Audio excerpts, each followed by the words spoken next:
లేకున్నా నాయనా అటువంటి అటువంటి తల్లిలు ఉండొద్దు నైనా. అటువంటి తల్లులు దేశం మీద ఉంటే దేశం ముందు పడదు దేవుడా. అటువంటి వాళ్ళు ఉండకూడదు భూమి మీద తండ్రి. అటువంటి ఆడివి ఉండొద్దు నైనా. శిక్ష వేయవలసిందే దేవుడా. నా పిల్లగానికి ఏ శిక్ష వేసిండ్రు దేవుడా. ఓలకట్లా శిక్ష పడాలి దేవుడా. అందరూ నటించిరి నాయనా దేవుడా. వాళ్ళతో నా డబ్బులు లేకున్నా నా ఇంటికి వచ్చి పిల్లనిస్తానని వచ్చిండ్రు. మేము ఒప్పుకోలేదు దేవుడా. ఖచ్చితం చేసి పిల్లగాని ఒప్పించిండ్రు నాయనా. ఒప్పించినాక వాడు ఒప్పుకోనే తండ్రి. అంతవరకు ఒప్పుకొని లేకుండే నాయనా. వాళ్ళ మోజులా వేసుకుండ్రి తండ్రి. ఏమి మాయ మాటలు చెప్పిరు నా తండ్రి. మాయ మాటలు చెప్పి నా పిల్లగాని పానం తీసిరే నాయనా. మా నాయనా కత్తికో తునక చేసిరే నాయనా. ఓడు సుప్పార తీసుకొని కాల్చి పారేసిండ్రు నాయనా. గొంతు పేగులో బయట పడ్డవే నాయనా. నా పిల్లగాడు ముఖమే కనబడలేదు నాయనా.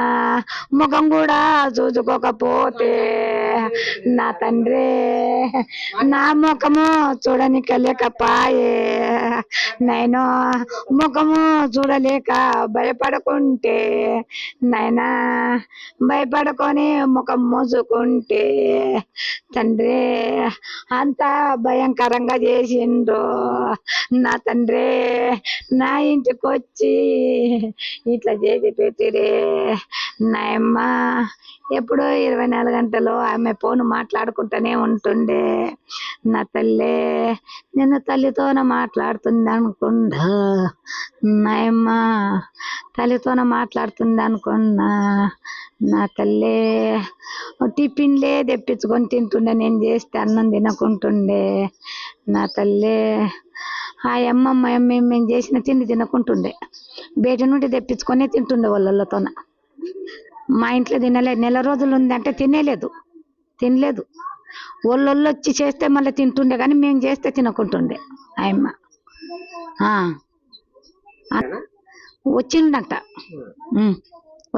కానీ మేము గుర్తుపట్టలేము గుర్తుపట్టలే అబ్బాయిని. వచ్చిందంట.